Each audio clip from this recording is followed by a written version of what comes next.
I'm like, why do Bollywood movies have like drama, action, comedy, romance, all these things like squeezed into one movie?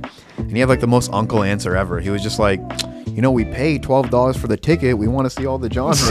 He's a white southerner. He never drove a tractor in his life. I'm just saying, it's like what's the opposite of cortisol? We'll just like mellow you the fuck out. drugs. I'm John. I'm Alfonso. I'm Darren. I'm Nas. Welcome to the Scat Cast. We don't know either. Today we have a very special episode. Almost exactly 20 episodes ago at this point, we had Nas, our first ever guest, on episode 4 of the Scat Cast a long time ago. And we did you a disservice. I don't think we actually fully introduced you originally. We didn't really, get that down at that point. So let's do some justice. We got Nas here, comedian, Darren's old roommate, overall swell guy over here. You think that's funny? Yes. Calling you a swell guy is funny. Like all right, fine, my bad. We got a fucking asshole right here. Big stinker. Yeah, that's more like got a piece of shit over here, guys. God, I can't stand this guy. Like, why do we what? Who's in charge of our guests? Yeah, it's Right? Okay, we need to fire him, whoever it was. Yeah, they gotta go. Regardless, Nas, he's here. We've come a long way, and Nas is back to make his name known in this situation. He did start his own podcast, of course. Competition, I see. Yes. friendly competition. Yes. Rivalry, if one would Rivalry, say. yes, okay. yes. Because everyone needs a rival. We've already established this. But the Underachievers Podcast. Can I rename it to the Piss Cast? No. The Piss Cast? Scat Cast, Piss Cast. But it's already got 4 episodes out now at this point, right? We got 4. Every Monday, right? I don't think we're on like a... It's a vibe kind of schedule. I mean, we record every Sunday, but like KJ kind of releases it when he can do it. So probably Monday, Tuesday, I'd assume. Yeah. Do you want to break down like the general idea behind it? Okay. It's a rough idea, but basically it's way more sad than this one. We just kind of talk about our problems and like we talk about insecurities. And I basically will always be like, hey, KJ, how are you underachieving this week? And then he'll bring that in. And you guys can do the same, but you don't have to talk about that. You can just give us a hot take and give us a question. And, like, that's kind of the thing we're doing that's a little different from, like, most podcasts. Like, we're not going to have, like, recurring guests. But if you guys are welcome to come on if you can carve out the time. But when someone submits how they're underachieving, it's kind of like an advice sort of setup. So like I'll play the angel on your shoulder and KJ will play the devil. And like we're not liable for anything that happens, but you can kind of decide who you want to listen to. We haven't like got that part ironed out that well just because like we don't really know if it's like we're going to play characters or we're just going to be ourselves. But it's like the rough idea of what we're trying to do. I know you said it's like sadder than our podcast, but I really don't see it that way when I watched it. Like when I first saw it, I was like a little confused about the premise, I guess. But I think like over the course like of the first episode, you start to get the idea that like the general vibe isn't supposed to be sad. Yeah. It's supposed to be more motivational. Because I mean, even in that one, like you start doing this thing where you go through and you're like, okay, how are we going to work on improving those things that we've been underachieving in? Like how are we going to actually like work to better ourselves? How are we going to like go through and actually and you'll actually like share goals at the end of the episode, and then you'll give like a follow-up, like the first thing next episode too. That was all Cage's idea. I was just like, why don't we just cry together? Damn. Yeah. Well, I mean, it's good to have something that's more like introspective and everything too. With this one, that's like a big goal of ours was actually like spreading different people's perspectives. I guess was a large part of it.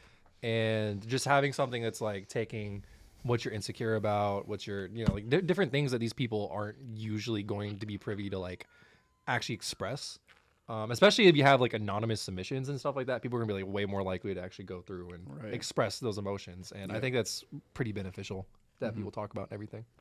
I kind of got the idea, like I just combined 2 podcasts I was watching, not even like that much, but Neil Brennan has a podcast called Blocks, and he interviews like his comedian friends, and like basically the blocks are just like, what are you insecure about? What is like wrong with you?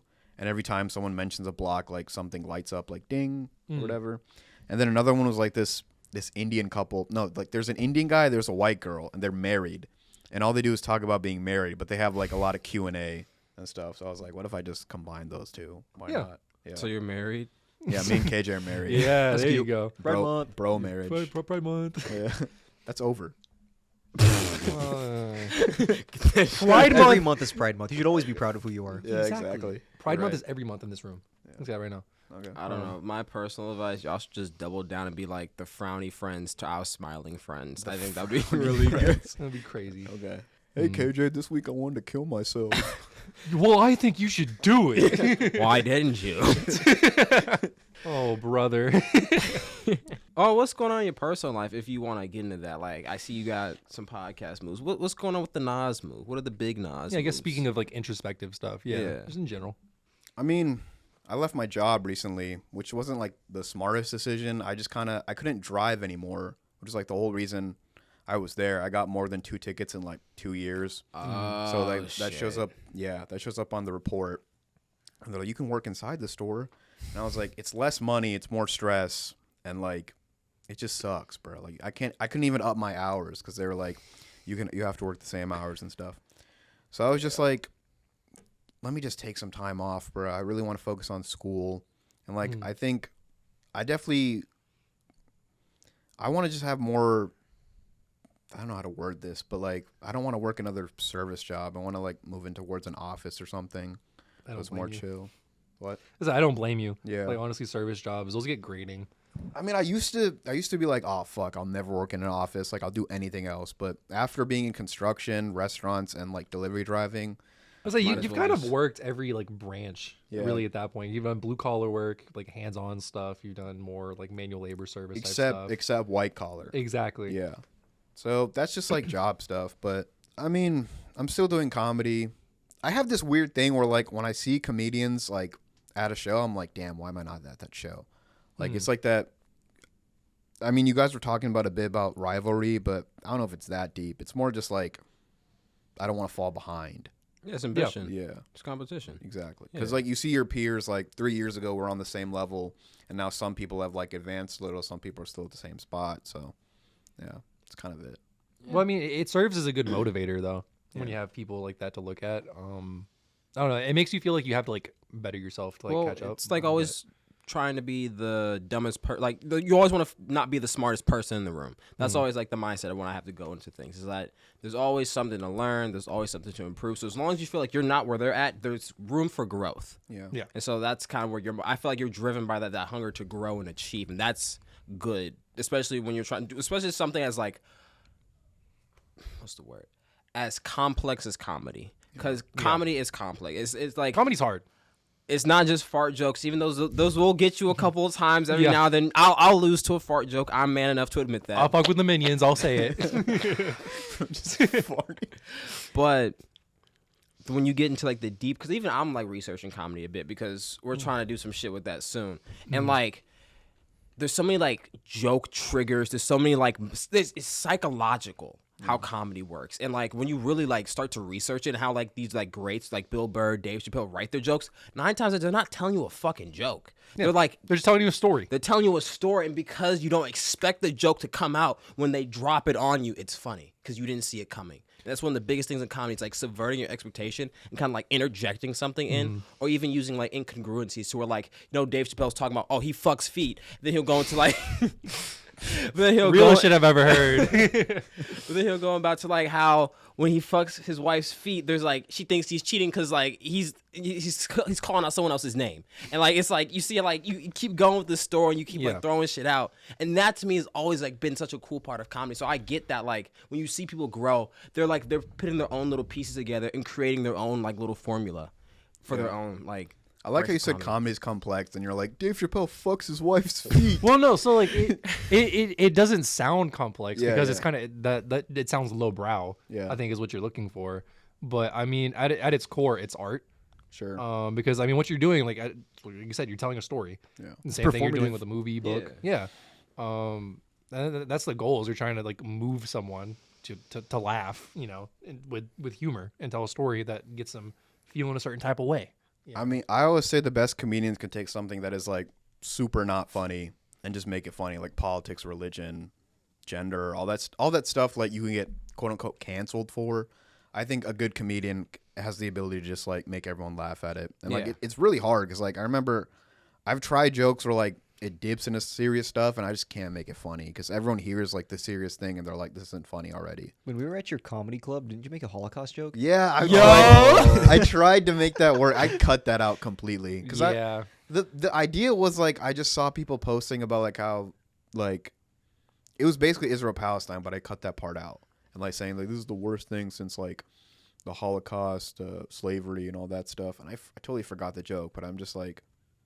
I forgot what the punchline was. I think a lot of it's the delivery too. Oh yeah, Because I think Yeah. for the most part, pretty much any joke can probably be told, but it's how you get to that point and how Yeah. you get to that punchline that makes a huge difference. Mhm. Because I mean, like 9/11, the Holocaust, stuff like that, it's not off limits. People make Holocaust jokes all the time Yeah. and stuff. It's just like how you get to that point where you're saying those words. Yeah, one of Bill Burr's know. best sets is him literally talking about him being Hitler and like exterminating people on a party yacht. Yeah. And like he's doing like gone, gone. I watched. I thought you were talking about the women one where it's like there's no reason to hit a woman. It's like I can give you like 20. yeah, that's another. I watched this Family Guy clip from like a really early season episode of Family Guy, and it was literally just raw footage of one of Hitler's speeches. Like, and they edited like weed to be in Hitler's mouth, and he was sitting there. He was like sitting there giving this speech about like smoking weed or something. to That all was the German pot people. episode where Quahog legalized pot, wasn't Yeah, it? Yeah. And then he was like, "All right, everyone, reach up for my weed." Like, "All right, reaching up for the weed right now." Like it was like very stupid. Also, I realized I just did that on camera. That's probably taken out of context someday. Great. But then we're gonna Just cancel Photoshop now. weed in your It's hand. not gonna happen. Just Photoshop weed in your hand. Everyone reach for the weed. Oh yeah, you're right. yeah. That'd be the thumbnail. But I mean, like, anything can be done. It's just like a matter of how you actually approach doing it that really matters. The more I've done it, like I used to think it's all about. It's obviously a mix of everything, but I used to focus on like, oh, it's about the writing, it's about being clever, it's about like really building your set out to like an hour. But the more I've seen it, I'm like the guys who get by have great delivery and they just do it a bunch. Like I mean, it's working out in the most common sense of the word. Pretty much any skill that you can develop. Why are you looking at me like that, Darren? Pretty much any skill that you can develop just kind of comes down to repetition. Like just making sure you're consistently doing it over and over and over again. Even if you're not doing it well, just making sure that you're consistently like going through and doing it and trying to improve it. Like as long as you're doing that, eventually you will be ahead of everyone else. That's why we got to shout out the Scat Cast. Like 24 episodes in a row. This is 23 right here. 23? Yeah, but Okay. still almost. That's pretty insane. Well, actually, no. It's 25 because we have 2 bonuses, right? Oh yeah, you're right. Yeah, you say I'm we haven't gotten the chance to talk about this recently, but I'm very proud of how far we've been able to come along. Not to take the spotlight from you. That's fine. I'm a fan. I'm a You fan. say, I'm very proud of how far we've been able to come with everything. I mean, I think I saw most podcasts stop after episode like 8 or 9 or something like that. And I mean, even no matter what, at the very least, I'm proud of the fact that we've been able to consistently do this without fail every And single week. improve like almost every episode. Yeah, exactly. And I think that we've definitely come a long way and everything. And you're a very good testament to that. You always do a pretty good job of reaching out and like texting us about stuff in the episode and everything like that. And we appreciate that. It definitely means a lot and everything. And like I said, I enjoy your podcast too. It's good to, cross contaminate each other. You know what I'm saying? streams. Should do a collab. Yeah, we're should. thinking about that. I wonder what it'd be like though. We got to figure something What kind out. of person is KJ like? KJ's unhinged. That's the most that's the biggest I can definition of fuck with KJ. We need to meet him. I'm sure we can figure something out Yeah. to get all that done. He's definitely on his like. I already know we'd have some interesting conversations. Yeah, Yeah, I don't. Based I, on w- what I heard. I mean, like, I don't want to call him out, but ever since like a particular thing happened, he's been kind of on his "I hate women" vibe. But like, he kind of spits facts though, so I can't like totally like say he's wrong. There's some facts. When you're saying facts, like what do you have any examples of like what Are the that double looks like? standards that you just like? I wouldn't He does do it point out a justice. lot of double standards. I wouldn't do it justice. Just the way if you hear him talk for long enough, you're just like, all right, I see your point. May not be like, just listen to him or like watch him talk for like a while. I remember at a New Year party, he was like schooling this girl on like the difference between men and women. At the end of it, she was like, "You're right." Damn. Yeah. Okay. Like, damn, you got me. Yeah, I know this is kind of weird. Do you think he'd pick up if you call him right now? I can try. I'm kind of curious. He called me before. We're gonna ask him something. I mean, yeah, if you want to just like get an example from him real quick. Okay. I'll say, fuck it, why not try? Should we come up with a specific scenario? In what way? I don't know. If you have like a specific example. Oh, he picked up. Yo. I'm You're on the Scat Cast, by the way. Yeah, you're on this. You're on the Scat Cast. I told them how you. Hold on, I'm playing Fortnite. Real shit. There you go. Jesus Christ. I normally don't play. Okay, what's up? Okay, I told them how like your opinions about dating and like women, how like it seems unhinged, but you always kind of have facts when you're done. Do you want to give us like an example if like they ask you a question? Okay. Well, I guess like a good question. I guess like when it comes to like, what do you think? Okay, how do you feel about the whole table analogy? That's actually a really good one. What's the table analogy? You know, like men always like, what do women bring to the table when like everything's coming from me? Like, how do you feel like the relationship should be split between the two people? Because a relationship is an agreement between two individuals. So like, how would you? Yeah. I mean, that's what it comes down to. It's an agreement. I just think that anyone who's not willing to answer the question is like not worth your time. Like, there are women out there who aren't going to be like, I am the table, because that's like some unhinged shit. There are a lot of women out there who legitimately just want you to like be their babysitters, and then they give you sex in return. That's like fucked up. Yeah. No. Yeah. A lot of women. I'll tell you like this: like women think that like they're the nice ones that like are like more emotionally intelligent and like understand your feelings. But if you like take a step back, you realize that they're like just as unhinged as us, if not more. No. Yes. Yeah. No, that's fair. I've noticed a couple. On the flip side, what's your take on those like red pill chuds that just basically want a second they're mom? Also just as great. Like, I don't understand how you can, in one hand, be like, women are the source of all my problems, and then also be like, but I need them. Yeah, I want one to cook for me. I need one to do my laundry. Yeah. Because I can't do it myself. Everything you do, and promiscuousness is like a scourge on society, but also like, suck my dick, please. But I mean, ultimately, as long as, like you said, both of them are bringing something to the table, that's really what matters. Because I mean, then both of them are happy. I agree with like it's an agreement, like a contract kind of thing. Yeah. Yeah, because it's a partnership. Yeah. What'd you say? The last part. Hold on. Oh, he's about to get knocked, I guess. Fuck. Okay. Hold on. I'm about to win this fight. Die. I'm gonna go. Yes, sir. I am not done, actually. Fuck you. Alright, I'm done. Okay. Was there anything else y'all wanted to ask? I don't want to steal the show. As I was saying, is there anything else y'all wanted to ask real quick? The game is over. I got the chicken dinner. How are women entitled? How are women entitled? Yeah. That's like a fucking, hold on. It's like a loaded question. Okay. I think some men are That is entitled a too. loaded question. Yeah. There's like a million ways that like humans are entitled. Yeah. Like, Yeah. I think, how do I put this? He's pondering. Like the Oh, God. expectation that you're supposed to like, that someone else is supposed to pay for everything is like a very entitled I agree. like Yeah. notion. Mhm. Yeah. Like there aren't too many men that are out there that are like, women need to pay for everything and like make all the effort, that women aren't going to be like, you're a fucking weirdo. But like, when it comes to like romance and men and women, there are a lot of things that are like, the logic only goes one way when it should go both ways. Like, I don't know. I want someone to take me out, pay for dinner. Well, I got to do it all the time. Like, even when you're in a relationship, like, when does she ever really pay? Yeah. No, that's. I mean, what that's me true. and my girlfriend usually do, where it's like, oh yeah, well I bought tickets to the museum. You can buy dinner. She's like, okay, yeah. Or like it's like, oh, I bought tickets to the museum. I was like, okay, I'll buy dinner. That's good. It's like, you know. I'm usually like the type where it makes me feel inadequate, maybe, if I'm not the one paying.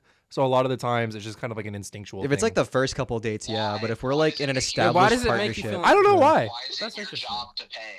I don't know. Like I honestly I don't know. I almost always pay. Like, because I've always said the same thing where I feel like it should be more equal and like both of us should pay. But even though I say that, in my heart every single time, I always end up paying. you're just a giver. I don't know. Well, I mean, are you What can I say? afraid that she's gonna leave if you don't? No, 'Cause not at all. it's I think he's just a legitimate giver. fear that people have that, like, like. I can understand that fear though for some people. It's not a fear that they're gonna leave for me at all. Uh, Yeah, it's not a fear that they're gonna leave at all. It's literally just I like Yeah, like doing giving. that for people. Yeah. Yeah, there's also nothing wrong with like wanting to provide. Like I think that's like a inherently masculine thing. But I'm just saying, like, we live in a time where a lot of people think they can just demand and not give because everyone else is disposable because you could just find someone else. But it's also a very lonely existence. we males in our generation have the highest like number of like loneliness. Like our generation of guys, we are lonely as fuck, guys. Yeah. Or like age demographic. Age For demographic. girls. Yeah. The loneliness epidemic, as they call it. Like girls have an easier time finding romantic connections, but like their friendships don't last because they're all, not all of them obviously, but most women's friendships are predicated on like what their friend, like women approach relationships in a way of like, how can this person provide a service or thing to me? And it's like not like a bad thing, and it's not all of them. It's just, I see what you're saying generally though. speaking, that's how they approach it. Whereas guys, it's just like a lot of our friendships are there in spite of the responsibilities we have. It's like we're friends because like we get to wind down together, and like I don't want to say female because it makes it sound like I'm a red pillar. But it's like, it just seems like girl relationships are a lot more predicated on like what they do for each other and not necessarily. I've seen both sides of that they spectrum. like each other's people. I've seen girls who do more of just like they fuck with your vibe type shit. Like I would say, in my experience, I can't speak for everybody. In my experience, girls that have guy friends, they just fuck with dudes. But now and then on that same hand, some girls fuck with guys because the guys simp over them. Yeah. So like I've seen both spectrums. Like some, I can say without a doubt, my friends that are women, they just fuck with me because I'm cool. They don't expect shit from me. They don't look shit for me. They're just like, this dude's cool. Yeah, it's not. It's Yeah. not Yeah. all girls that are just like men are supposed to give me everything. It's just, especially romantically, no, it's like not common to like tell women that they're wrong. Is what I'm saying. And so because we don't do that, they go around thinking they're not. I've met quite a few. I've worked at a lot of old customers' houses. They have quite literally told me "happy wife, happy life." So That's motto, a that common time. phrase. Yeah. Yeah. It's like that, just that the act of like least take the path of least resistance, and that does give some people conflated ego because some people just haven't been checked before, and so they just. Well, it's also like that's not what you're supposed to do. Like that's like what causes like. The guy does that, and then he's like, why is she fucking the pool boy? And it's like, who's going to respect you if you're doing literally everything they say whenever they say? Like, no, like, that's not even like, people blame that on women being women, but that's like a person thing. Like, no one's ever going to respect someone that, like, will do whatever, whenever, no matter what. There has to be some kind of pushback there. You can't respect that. Yeah. So Yeah. it's like, the reason... You kind of send yourself I'll up put in a it like this. sense. Yeah. The reason people adopt happy life is because generally speaking, like, all right, I'll put it to you like this. When you're wrong, how do you feel? Not good. Sad. Right, but like, how long does it last? Like when you're, like, if you're wrong, can you just be like, I was wrong, maybe think about it for a couple weeks and then be like, all right, I was wrong, but like, it is what it is, you know? Yeah. That's like a couple days for me. Yeah, It's like a week. Generally speaking, when it comes to being wrong, women literally feel like the scum of the earth. I shouldn't exist. Like, fucking exterminate me. And, like, that's how they feel when they are wrong. And because of that, I don't want to say it most. Like, a lot of women tend to, like, avoid that at all costs, which is why it's like, so when you're with a girl who's like that, who's, like, never wrong, it's just kind of like, it's her way or the highway. And it's like, you kind of do what she says, because if she's wrong, she's gonna like fucking throw a temper tantrum. And No, you don't want thinking your about wife to throw a temper tantrum. You just want her to be happy because you love her. So I you guess- just start shutting the fuck up. And then go ahead. she's like, he's say it not after. participating in the relationship. I guess I got to go do someone else. It's like a whole cycle. I never heard Like, someone you put have into to words what I confront was them. thinking. I never heard no one put into words what I've been thinking. I've always been trying to vocalize that, but I could never really articulate that. And what you just said, I've met someone just like that, and it fucking boggles my mind you're able to, like, say what you just said about that. Because now that you say like the fear of it, like making it make you feel bad, it makes so much fucking sense. Well, and it's also like this. When I say temper tantrum, a lot of people, like, the first thing you think of when you hear temper tantrum is, like, someone falling out and being, like, just being incorrigible. But temper tantrums have many forms. It could be, like, being cold for no reason, withholding sex. Just like you said something she doesn't like, and then she just stops talking to you for a couple days. That's a fucking temper tantrum. Yeah. You have to, like, not let that happen. You have to be willing to be like, and it only works because, like, they start acting out, and you're like, shit, I fucked up. I gotta fix this. And you keep doing that, and it's like, okay, I can get away with whatever. And you legit just have to be like, I'm not dealing with your nonsense. Either put up or shut up. Like, I don't need this stress in my life. Well, damn. I know, right? It's like you just got like fucking centuries of knowledge just handed right to you. I mean, he was in a 3-year relationship. I was in a 4-year relationship. Yes, sir. Are you spitting facts on the phone call right now? Yeah, for real. Maybe when you get on a podcast, Darren. You're right. It's not that women are bad people. It's like, why would you be good if there's no incentive to?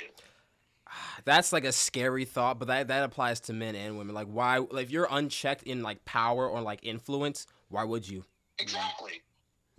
If someone's just not good to be good, then I'm not dating them.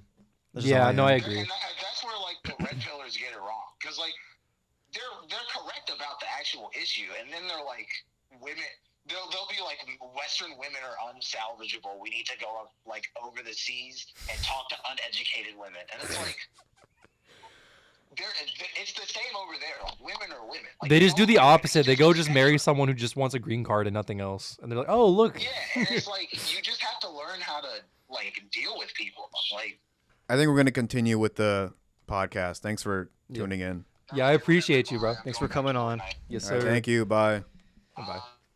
I've seen a lot of times, like, there's like incel communities and stuff. Communities, online. really? Yeah, that's how incel started. Like, really, it's what incel stands for, right? Involuntarily celibate. But Yeah, I didn't know there was like. I thought it was Yeah, just so like incel, it's a term because people would be they're people who want to get laid but they can't Because so, they're repulsive. That's the involuntary part. Yeah, so they would sit there and they would have communities of like talking to each other about how they're sad about that. They'd sit there and it would all kind of bottle itself up, and then they'd feel worse about it, and then they end up becoming spiteful towards women as a result. But I've seen a lot of the times what ends up happening is they feel like this sense of like this incel community is better than it would be to actually just like go get laid. I've seen remember how women they're hating also is like fun? they're also like extremely entitled. They're like, I deserve to get laid, but women are like X, Y, and Z, so they won't have sex with me. But that's the crazy thing though, is I've seen where people actually do get laid. They're not incels anymore. And every single one, like every single person that they were like cool with in that community hates them now. They're like, just because they got laid. Yeah, they they're became like, a oh, check. you're a fake incel, you're a fraud, blah, blah, like shit like that. Like they completely forget the involuntary part. Yeah. Like they grow past that to the point where they're just like, I hate women. I would rather be celibate the rest of my life and just sit here and goon all day instead. Yeah. Like On the flip side of that, I've also met, talked to, and heard about people who are like your alpha male type, where like, they're fucking gym rats. They kinda just thing. fuck and they go to work parties out? and everything, Yeah. but they can't get laid still. And then they act like they're owed something. They're like, oh, look at me. I'm like so hot. I have like so much commitment to the gym. Like, oh, I go to all these parties. I'm so good at talking to people and I can't get laid. I'm like, why? Like that shouldn't be your goal maybe then. And that's where a lot of people go wrong with the gym and stuff too, is a lot of people go there just to look attractive for women, not forgetting like the actual like self-improvement aspects of it. Yeah. And well, I mean, it's so funny. It's like you're working on yourself. I'm gonna get bitches. exactly, yeah.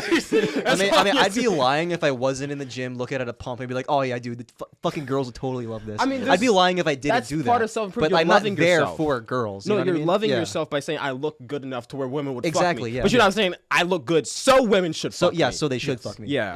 But I mean, I don't know, because I think that's the issue a lot of other people have when they like get into a breakup or something like that too, is they go to the gym because like, oh, I'm gonna get her back. I'm gonna do this. I'm gonna do this shit. And then it's like, well, no, that's not how that works. You're still a loser. You know what I mean? Fuck you say? There are so many I don't memes think you're where a it's loser, like, 'cause Not I'm a loser. like that, but like not a loser. No, that's just straight from his chest. He's like, That's crazy. Not a loser, but like there is a fundamental core reason why you were broken up with, and simply going to the gym for the sole purpose of winning someone's affection is not going to be the cause to that. If that is the thing that wins her back, then there was no reason you two should have been dating to begin with. Because if all she wants is a dude to be fucking ripped for some reason, I agree. Then there's no reason for that to happen. Yeah. She should have been more understanding. And on the flip side of that, if, you know, it just doesn't work out. Like, if you ever go into it with that reason, then yes, I think you definitely, like, loser's the wrong word. Of course. that's an extreme. But you're just saying you're not fixing, you know, what fundamentally went wrong. You're still going to lose. In like, the game. at the core, inside, you are still the same person. Yeah. The goal of the gym is not only to better your body, but to better your mind as well. Yes. And, like, who you are. Because what you're doing is you're learning discipline. You're doing all this other stuff that beyond just, you know, making your muscles bigger. You're improving in a lot of ways. And a lot of people look past that aspect and they just want, like, the aesthetic of looking good. They're just crabs. Yeah. Hard on the outside, soft on the inside. Nothing ever changed. Exactly. But I've seen a lot of memes where really you good said analogy. like they're trying to get the person back, but I've seen memes where like they go through a breakup and now the gym is like their entire personality. They're like, I'm here to work out because she broke up with me, and like they're in a hoodie and like there's no music. It's the I'm gonna make them regret it kind of thing. Yeah. It's like revenge body kind Exactly. of. And Yeah. that's pretty bad too, but I think I don't think that's bad. I think there's ways to take that and like improve it though. Like, Well, you're working out of spite. I can see what you mean. Like mentally, your head is like, it's not in the, let me just better myself. It's to better myself because I need to prove to her that I'm better. but I mean, if you go there the entire time, you know, that I think that's bad. If that's your first motivator, I think it's fine. To be honest, that is what's gotten me through like a lot of gym days. It's just like, Yeah. I'm gonna make her regret. I lift fucking heavy weights because of it, kind of thing. And that's a good thing. Yeah. I think in general, it is a good motivator because going back to the whole rival thing and everything. I was gonna too, say, how's this different from having like a rival? it's not. Yeah. But I think at its core, stuff like that should be focused on the self-improvement aspect. I agree. And- It just in like my circumstance, I didn't do anything wrong, kind of thing. So that's why my head goes there. And like I didn't really need to fix anything about myself. I mean, I did end up becoming a better person along the way. Yeah. Just like noticing stuff myself. Like the fundamental reason we broke up wasn't because I did something wrong. Yeah. But I mean, I guess I don't know. After being alone for a bit, like you know, the only person you know Reflect. better like at that point is yourself. Yeah. And then you get to know yourself more, and then you see the faults in yourself, and then you know you make. If you're a sensible person like me, like sorry that sounds really cocky, but if you're a sensible person Unlike like you me, guys. If you're base like me, you know? yeah, you look at yourself, you see those problems, and you make you know you put road stops to help yourself fix it. Yeah, I got you. And I guess what I was trying to say, is that in the beginning, it's a good motivator, but I think if you're doing it right, after a certain point, there's a shift that happens, and that's no longer your motivation. Yeah. Your motivation shifts to where now you just want to improve yourself, and that's more what you're focused on as opposed to showing up someone else. So it's If it's fine like if 2 it's years fine if that later got and you you're still thinking started, that, pretty yeah. much. Yeah. Yeah. Because I think having something to drive you is a good thing, but if the thing that's driving you is someone who shouldn't be in your life at all to begin with, Yeah. then that's the problem, if that makes sense. Yeah. That couldn't have said it better myself. Man. We've been talking about love. I think this is a perfect time to talk about Bollywood. You love Bollywood. No, Bollywood is all about love, dude. Yeah. Like 99, probably now it is 95. Like it's always guy meets girl. Girl doesn't like guy at the beginning because he's an asshole, kind of. And then like they fall in love through like dance songs, dance sequences, and all that shit. And then the guy goes back to the girl's family, and then the family is like, yo, we don't fuck with this dude. And then like the girl's like, but I love him. And then they run away or something. There's always drama, love, betrayal, family. I'd say that's a majority of like movies from like 1985 to like 2010. That's all it was. Nah, y'all were eating that shit up. Yeah, that's like, there have been a lot of different kind of movies, but it's like the Marvel. I was gonna say that's such a equivalent. Marvel. That's yeah. like their bread and butter. That's the Marvel formula. Yeah. for So would you them. say most of them were kind of like rom-coms? Like when you get down to it? Is that that is rom-com. But right? they get so dramatic, dude. Yeah, because Like, it's more like a rom-com soap opera, like Yeah. mixture. Because the main thing I know about Bollywood movies and stuff is like those old edits back in the day where you'd see like all this crazy shit happening. Like Yeah. it's like, oh, his heart got broken. It's like the fucking like cameras See the zooms in fucking Yeah. vessels fast. exploding like Yeah, the camera thing is more like the TV shows, but it's still like, Yeah. Oh, okay. yeah. Is there like or like this, like the dramatic slow mo shots. Yeah, where it's like them like doing the fucking paw face, like you have like the fucking camera, like And then everyone like goes. It's to, like it's like a when you respawn in GTA, that shit. Yeah. Is there like a cultural reason why they'll have like the crazy editing like that?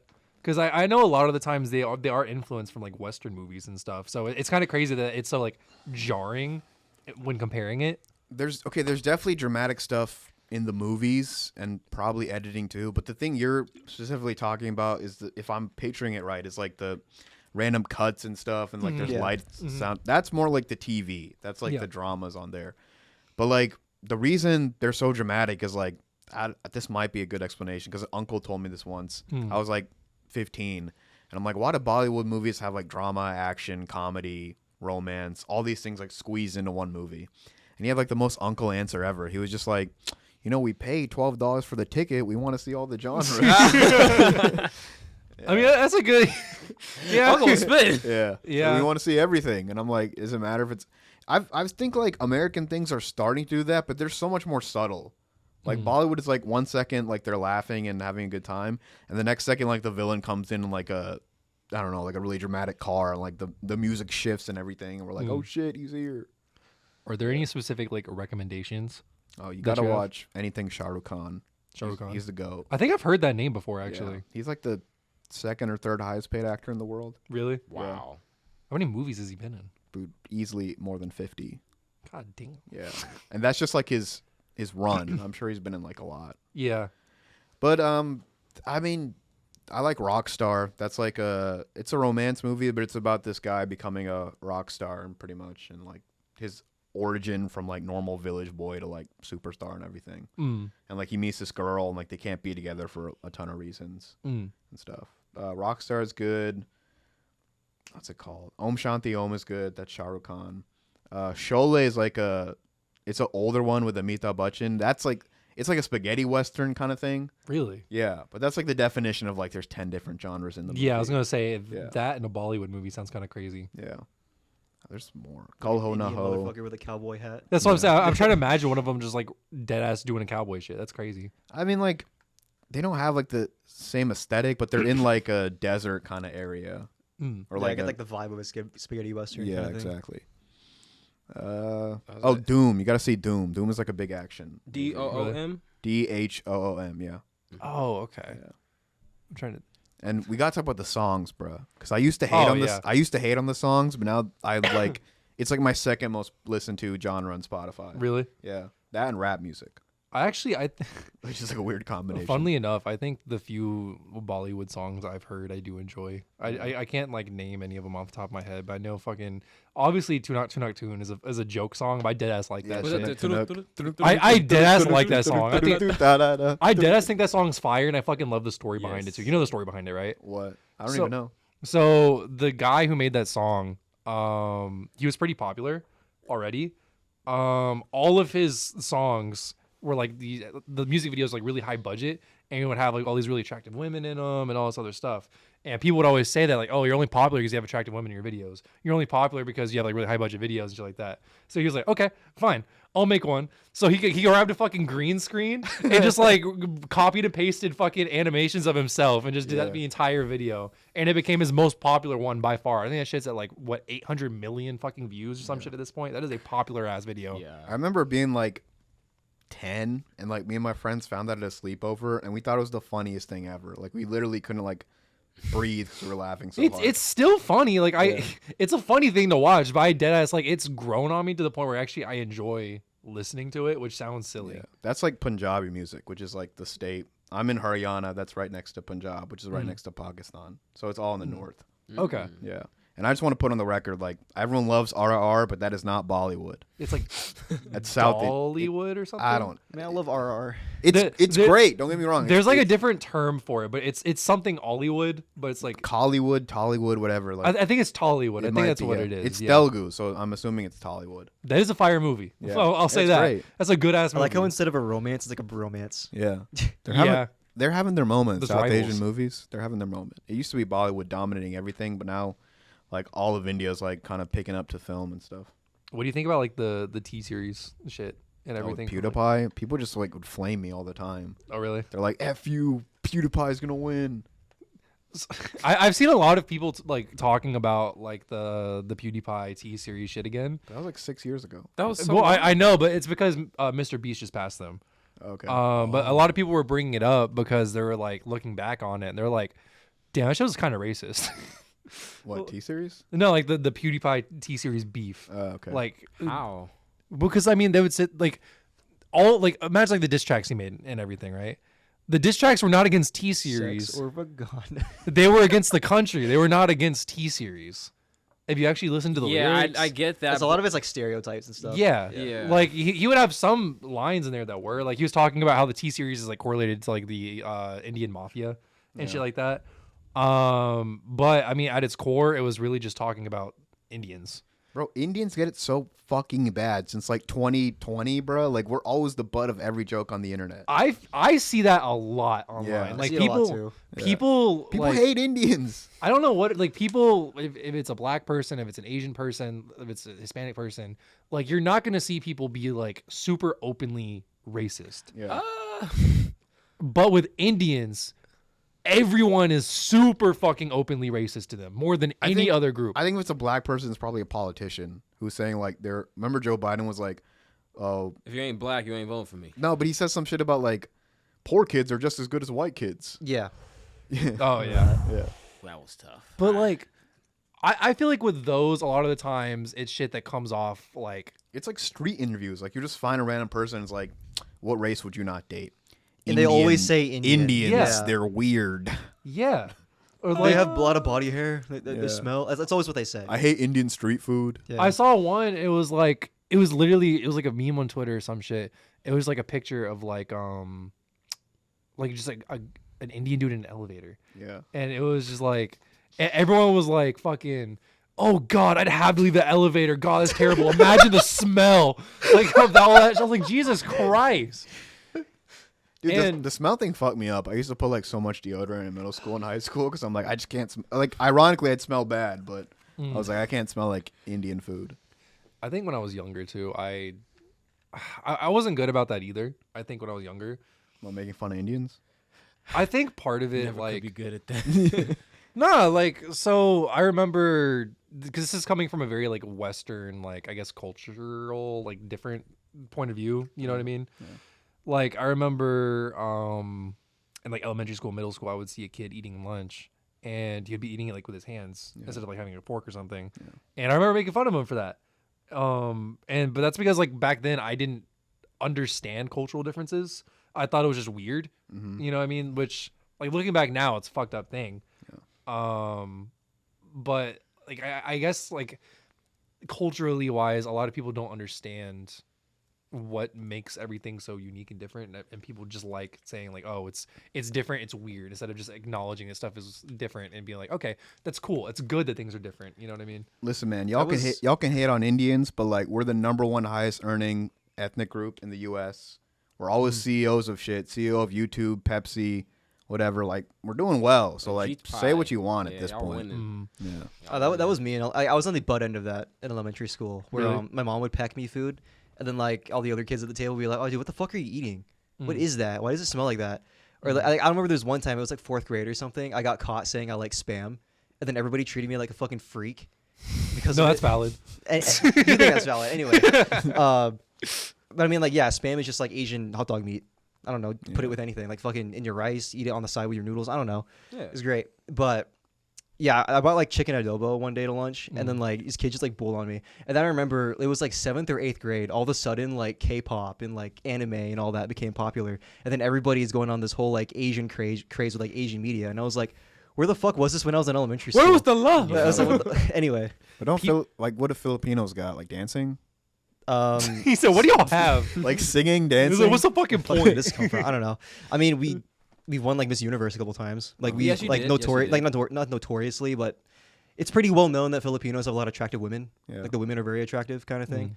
We're the #1 exporter of nurses worldwide.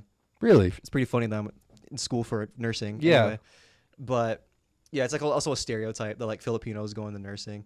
I didn't know that. The Philippines is either like #2 or #3 for like most gays per capita. Really? Really? Yeah. I feel like Most the Asians that homosexuals get the per most capita. hype are Koreans Yeah, Because of Koreans. K-pop and Korean dramas. Yeah, it's always Koreans, Japanese, those two. Yeah. And it's like when white guys say like, "Oh yeah, I want to date an Asian girl." It's like you have the map and you just highlight like China, Korea, Japan, and they just leave out the others. Yeah, exactly. It's like, oh, Yeah. not those Asians, the fucking Yeah. jungle gooks. No, I don't want to fuck those. Jesus. I mean, that's Christ. true. That's like straight facts. Yeah. Yeah, no, it's weird how colorism like also just kind of plays a part in how you view things. That's big in Bollywood. Yeah. Colorism is Yeah. light skin and Yeah. It's the same thing in the Philippines too. Yeah. When I was in Manila, all of the billboards have light-skinned Filipinos on them. My mom used to Really? say like, "Don't go in the sun, you get dark." Yeah. Big thing. Ooh. Damn, that's crazy to. But okay, now here's my little social commentary on that. Colorism comes down to colonialism, and when there was a skin color in charge, you wanted to be as close to them as possible. Yeah. because they liked you. I was gonna say, so the crazy thing with white people being tan is considered more attractive. Yeah. Like that is the one. You thing. guys, I mean, Now it is, but back then, like 1800s, pale colonialism sexy. type shit. Oh, yeah, no, they would all want to 100%. be fair-skinned. But I think part of it is just like culturally, for some reason, at least in America, white people just really like being like other people.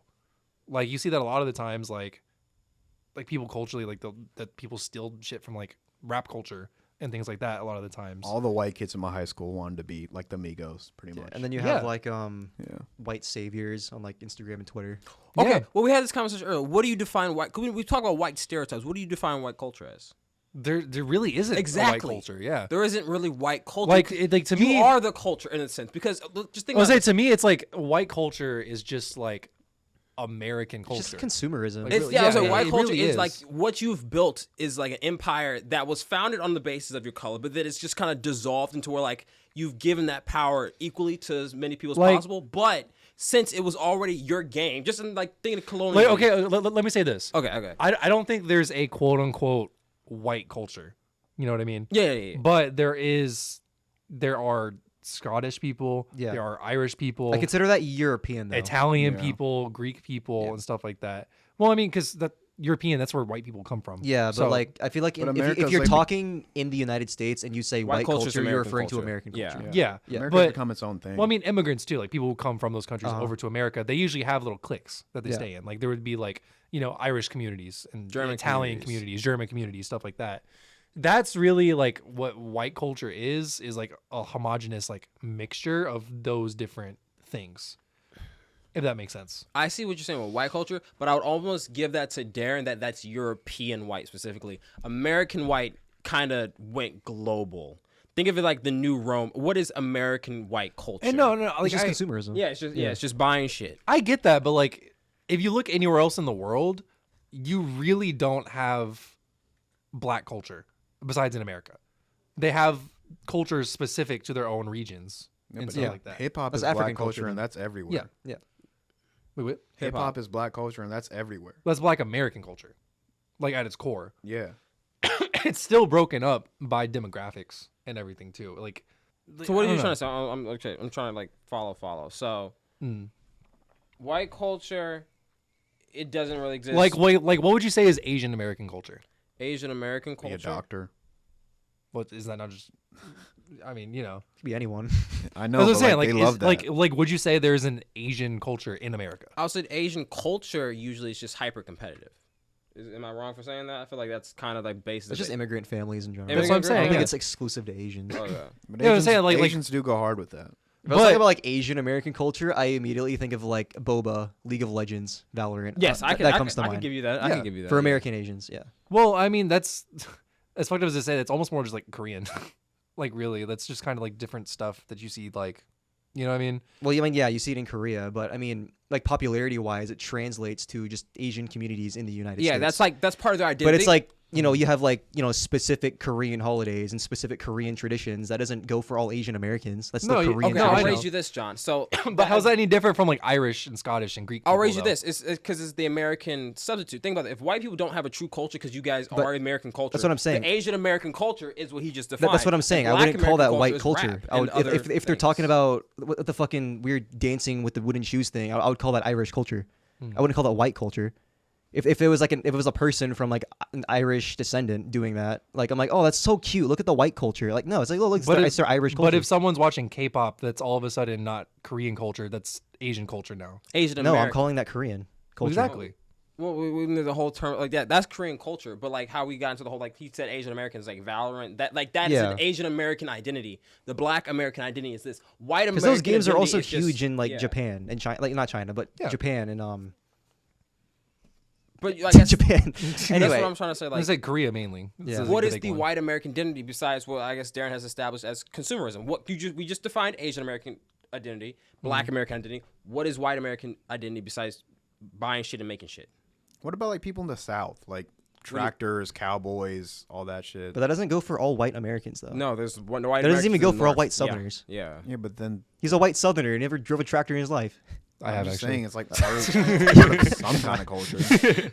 Sorry, what? Bro, It's just still part of assuming like shit. it's like a subsect of white culture that people gravitate. There was more black farmers at a certain point in time in American history than there were white farmers. Yeah, I mean, That's what I'm saying. Like, gonna if you go gave into us that. tractors, which they just didn't want to do, but you know what I'm saying, like, I don't think they had tractors in the 1800s. Say black people are we're the unique. tractors.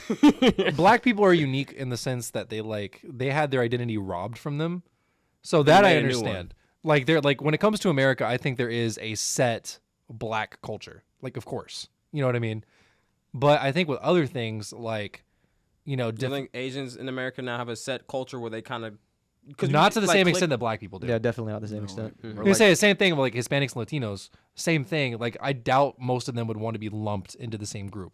You know what I mean? Most of them I've talked to do not. They don't. Yeah. So it's kind of the same thing. Yeah, there is a black culture, and white culture is kind of harder to define. But you know, it's kind of like a mixed bag. All that stuff. I don't know. Well, I guess in a sense, both kind of had to shed their native roots because these people were originally from Europe and they created a new thing. They brought people from Africa who don't know anything about Africa anymore, and they created a new thing. So in that, I guess it's just two foreigners in a foreign land that killed off all the natives, made a new thing. In that sense, and that's probably the best way to describe it. It's like you have roots of something, but it's still new and unique. Kind of, what was that shit with Darwin with like the finches? Think like, yeah, black people and white people were just like we're different finches, but like there's still African culture in black African Americans, and there's still, I guess, European traditions like your taste, in American white culture. But yeah. And none of this is like oh, actually white people have a lot of culture. None of this is to say this that. is all just for discussion. Yeah, it's literally just me being like, I don't know. I guess there's different nuances. to all that because I stuff. mean, we started off like originally everyone started off trying to put things into boxes. We're just looking at these boxes and analyzing why. What does this actually fit inside this box? Yeah. You know, because I think as a whole, when it comes to America, consumerism is the culture and everything. Yes. And Yes. that's not just a white thing. That's a black thing. That's an Asian thing. That's a Hispanic thing. Everyone has to contribute to that just because the It's way our Americana. society is set up. Yeah. Yeah. Everything, I mean, since the 60s, that has been the blood of our country, like really. making and buying shit. Probably since before then, to be honest. But I mean, a lot of immigrants come for economic opportunity. That's just a branch of what you just said, basically. Yeah. They just and want to buy more shit. yeah, that's crazy too, is because a lot of people, if you say like, "Oh yeah, I just want to have a lot of money," it's like, well, damn, you know, Yeah, how it's you like get a lot of people like hear that and like they'll call you greedy. Yeah. You know what I I mean? don't But think that's most people, but there's definitely a community online who think like that. well, what I I was gonna think say it's the small, loud majority that Yeah, that tries because to a majority dictate of people would be like, "Oh yeah, I want money." well, I'm just saying in general, like a lot of the times when you hear something like that, a lot of people like jump to thinking greedy. I don't jump to think of that. But don't either. well, I've seen a lot of It's people the say that. minority that usually is just loud. Like a lot of people, like I know a lot of people, especially with like just the way capitalism is set up and everything. When someone hears that you want to be rich, they jump to saying like, "Oh, you're probably a bad person because of the way that's Minority all set up or still. whatever." But Most everybody people wants would to be not hate- rich. yeah, What are you no, talking no. about? Imagine, okay. if it Well, was the that's same what I was gonna person- say is like at the core of everything with the quote unquote American dream. That's the main reason the majority of people came here. I just don't like you get said, that just line to of get thinking. rich. Yeah, Let me say, I'm not saying I agree with it. Yeah, I'm just saying, seen yeah, that no, a for lot. you That's out what you're there, I saying, don't get like, it. The majority came here, like foreigners are coming here to try to make money. How are you gonna say, "Oh, this person wants to be rich, you must be evil"? Nigga, what? Yeah, I'm trying to thrive. This This is shit a what- white savior would say. damn. Like they go to like the white person's Twitter account and be like, "Oh, this guy's a fucking CEO and an asshole." And then the immigrant family's like, I came here to start a business." Oh, dude, good for you. Yeah. You know, like, we love Yeah. that. I was about to say, like, it just sounds like a bunch of like liberal people who are like, money is evil and like you should aspire to something else and like greater values. It's like most immigrants are like, yo, I need the bag. Damn. All these pleasant words and flatteries get you nowhere, and they haven't. So, which is even crazy because I usually say rich liberal people who take their kids to private school who are usually well off are the loudest of this group. And it's like they really haven't worked with poor liberal people. Yeah, it's suburban or urban white women. Like, who believe in the true like thing of like liberalism, which is like getting everyone that equal footing. The ones who actually move the needle, the ones with the money, just kind of talk shit. I mean, both sides talk shit. I'll say it like that. I'm not trying to get. Dude, they tweet that shit with an iPhone that was made in Vietnam with clothes made in China by like 9-year-olds. How awful this world. How awful Americans are. Made by foreigners. Yes, oh yeah. Sir. For those listening, Nas's shirt. Made by foreigners. Yes. I mean, it's like literally. There's this rapper named Anik Khan, and he's like in New York, and like his whole thing is about representation or immigrants, but like made by foreigners is like a crazy ass concept. It for is. a shirt. It's fire as fuck though. I'll fuck with it because when you see that, it's like you just get this like I don't know energy from like made by foreigners, and it's like a double entendre. Like, okay, what part of this was made by foreigners? A lot of my friends are like, it just sounds like sweatshops. Isn't it crazy how like anytime we buy any given thing, you have absolutely no idea if like some child was paid like a cent per hour to sit there and make that.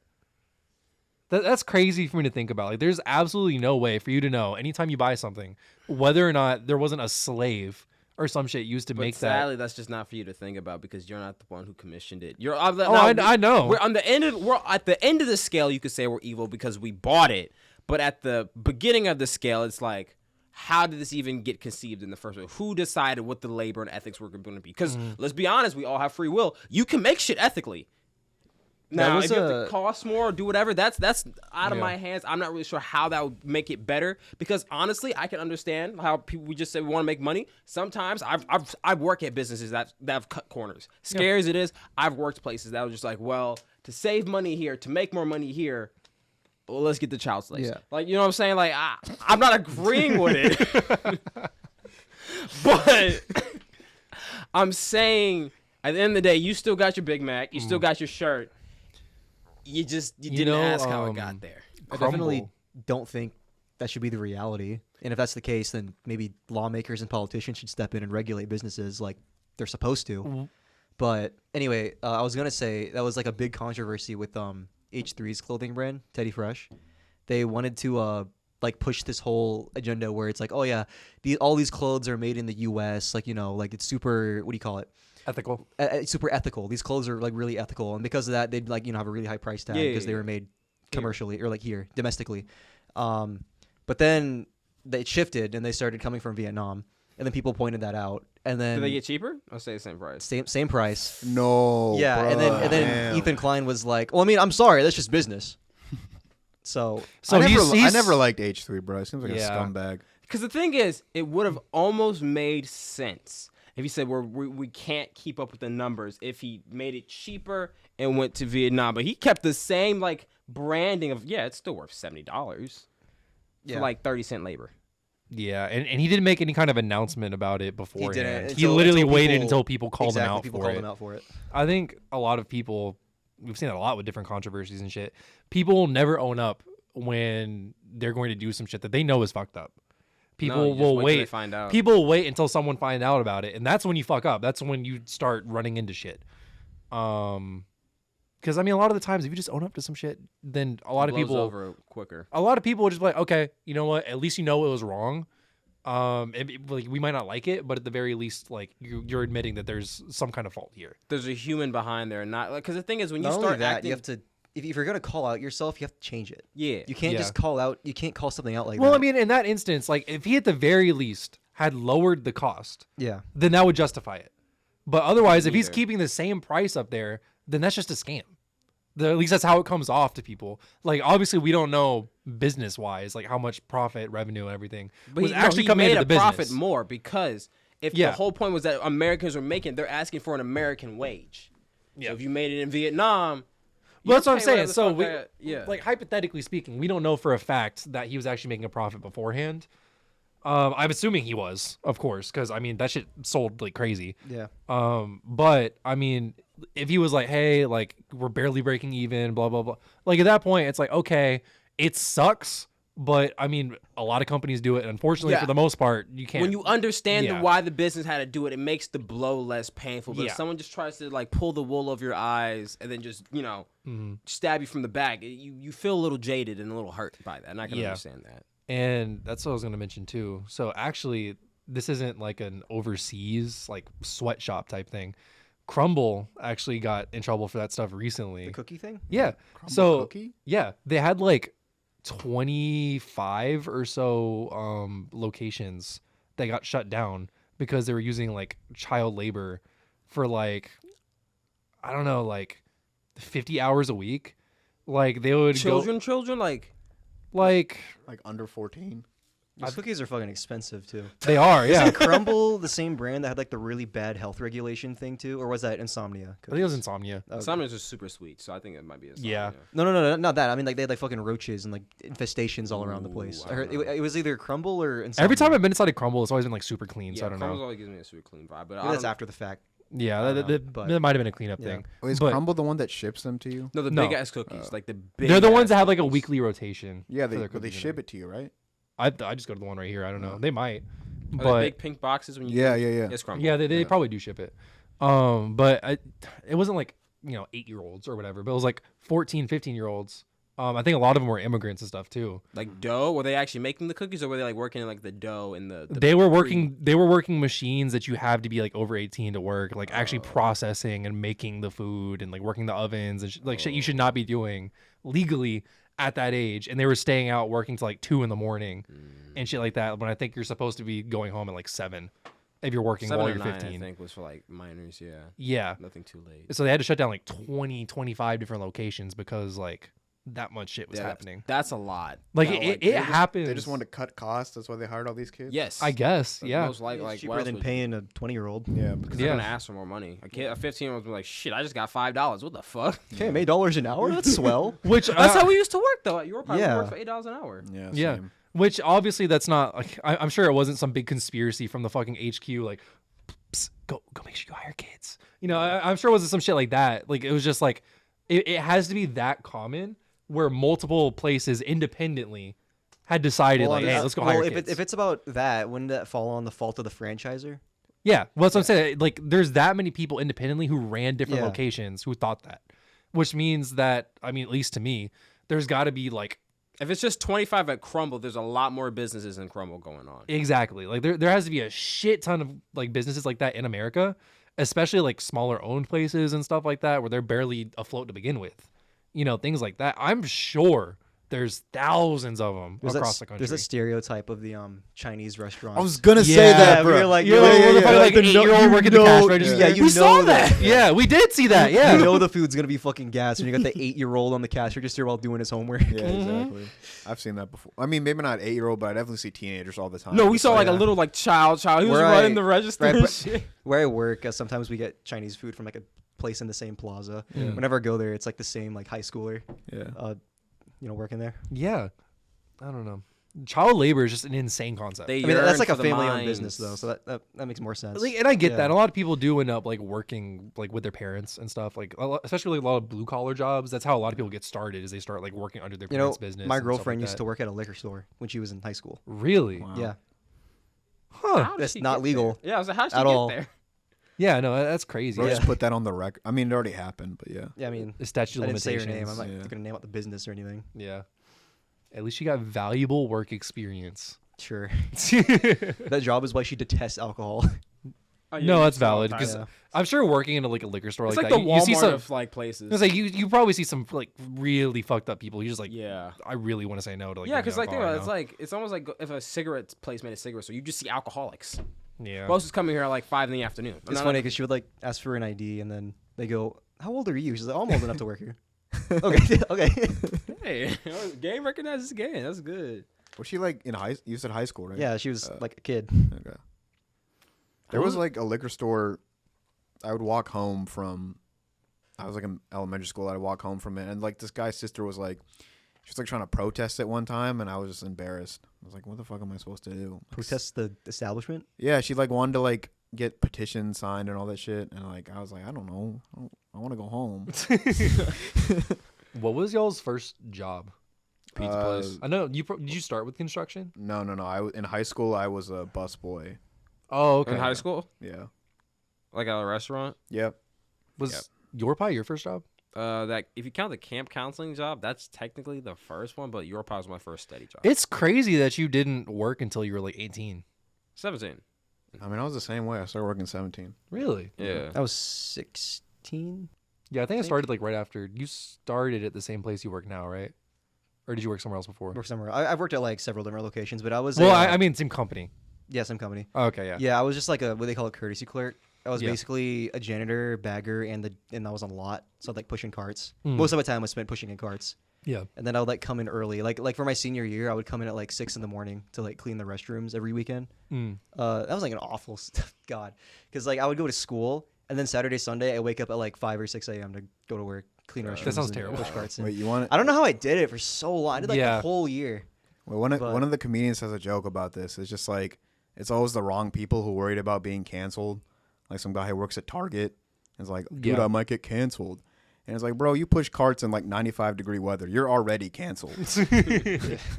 Yeah, I mean, you can't really get much lower. Yeah, unfortunately. sometimes, yeah. You just gotta do.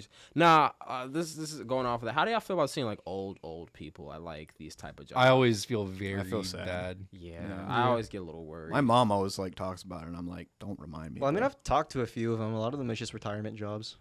Yeah, Well, I'll say old as in like middle age, not old. Oh, old. okay. Middle age, Yeah, where that's like they're different. like 40s, Yeah, that's 50s. sad. Like, what are you doing? here Yeah. exactly. Well, so I was gonna- I've met other people who were like cashiers, and they were like 40, but they were just like, oh, this is my second job. I do it part time. Like, this is like for my liquor money kind of thing, you know? and I don't think there's anything wrong with that. A lot of them Yeah. are probably like in between jobs. Maybe they're just like trying to dial stuff back a little bit Yeah. or whatever. And that's normal. I don't know. Like I work a blue collar job, and anytime I see someone older working like a blue collar job like that, I don't know. I feel terrible because I'm like, you're like almost 70. You're straining yourself so much. I was like, why should you have to work when you're this old? Do they not get Yeah. into the office by that point? A couple No. of things I think why they do it, because I know a couple people who just like, well, one of the theories, I'm not sure if it's been proven yet, I don't know if you know about this, but like the less you work, the easier it is for your mind to slip into dementia. Because like, That's true. like, okay. Yeah, because you're keeping your mind busy. You're actually Yeah. like Yeah, keeping yeah, it. But there are other ways It's to like do that working out aside your brain. from working. some people you just know? like working. Like some Yeah. people just like, cause I know. I mean, like, my dad was retired for like 3 years, and he was all right. Guess I'll go be a bus driver now. yeah, Gotta they do just something they with want my like time. some Yeah. kind of role or duty Yeah. to fill, but they take a small role. Like they want to be a piece of the puzzle. They still want to contribute to society, but like they just don't want the responsibility of being at the top of it. Like, you know, just like I'll play my part. I'll drive a bus. I'll work Yeah. at this restaurant. Yeah. I'll be at Home Depot. Yeah. shit like Well, that. I mean, like so from my perspective, like without naming names or whatever, of course, like I've seen people where you can tell they feel like trapped. No, I've seen that. Like too. like these are people who are like, In your line of work? yes, Okay. like 66, 67, 68, like people like pretty much right on the cusp of like being retirement. Yeah, retirement. Like people who honestly, some of them are old enough to be retired, and they're still working because they're in debt. They're doing this. Trapped. They're doing this. Yeah, they're bad. Like with a lot of money. the times they are trapped, and at this point they've been doing this for 30 20 plus. years, 30 years, however long, and they literally cannot do something different at this point. Yeah, they're financially irresponsible.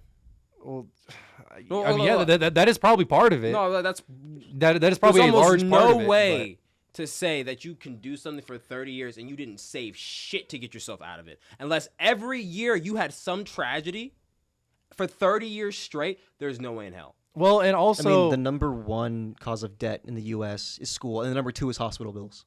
Oh, That's- okay. that's- So that's that's well, what I was what I was thinking. gonna say is I think a lot of it is not just an irresponsibility thing.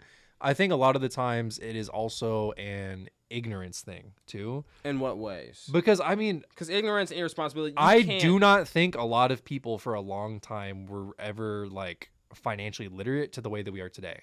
Today we have access to the internet, and it is easier than ever to sit there and actually like learn finances. We don't learn it in school, which we should. But back in the day, if you didn't learn that shit in school, where the fuck else are you gonna learn it? Also, like, they were doing it for 30 or, like 20 years or something like that. Mhm. If they were doing it for like 20 years, right? Mm. and they're like 60. You know, they had to be 40 when they were started working there. Yeah. How bad do you think like 2008 hit them? You know, like that financial crash. Yeah, the housing crisis. I feel like if you're a blue collar worker, you kind of like, I don't want to say mindset because it seems like a cop out, but you assume that you're gonna be in that role for like a really long time, Like a worker bee type of thing. Yes. Yeah, like a lot of the guys who I used to work with, even though it was only like a year, they were like really focused on like just doing the job and being better than everyone else, and like they wouldn't take time to talk to people. There were of course cool people there who would, but a lot of them were just in that kind of rat race mindset where it's like I got to get to the next thing, I got to do this, and it's like no time for games or whatever. And well, I mean, part of it is the amount of hours, because a lot of times you work the type of job you're going to end up working like fucking 80-hour weeks depending on where you're working and shit. But also there's among like blue collar people, there's like this culture in certain like demographics and everything that you shouldn't get paid more money, like For more work.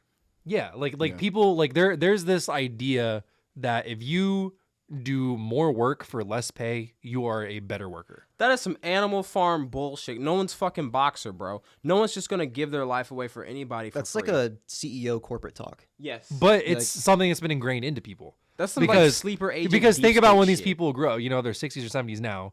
They were born in the 40s. Yeah. And then they started the workforce. It was like the 1960s during all the growth of this consumerism and everything that there is now. It's quite literally something that was ingrained into them that, hey, you're just going to work. Yeah, That's you're gonna it. be a little my cog in the machine. You're gonna be a little worker bee. That's what I was like. You described it way better. It's just like they're kind of prime for that. Like they don't want to invest in anything. They don't want to defer from their main income. Well, It's- who was yeah. in charge of the education when this was all going on when they were growing up? Fucking billionaires who just made people work for them. Well, yeah, because I mean, like Ford changed the education system. Rockefeller, all the motherfuckers. Ford made the assembly line. Ford trained these people to do nothing but work the assembly line. So after a certain point, if you've been doing this for 20 years, what are you good at? You're good at working the assembly line. You're good at doing this one thing and turning this one fucking screw for all day for fucking 12 hours straight, and that's it. That's all you're good at. And you get a promotion. You might get promoted to like turn the screw twice guy, you know, or watch people turn the screws guy. You know what I mean? Like that. So you don't ever like, yeah, you might get a promotion, but I mean, a lot of the times that's very rarely what happens too. You know, some people, if they're really, really good at their job, that might happen. They keep But you there. how many people are in that assembly line? Not all of them are getting promoted. Not all of them are getting that manager position that they all want. That's what they're working for.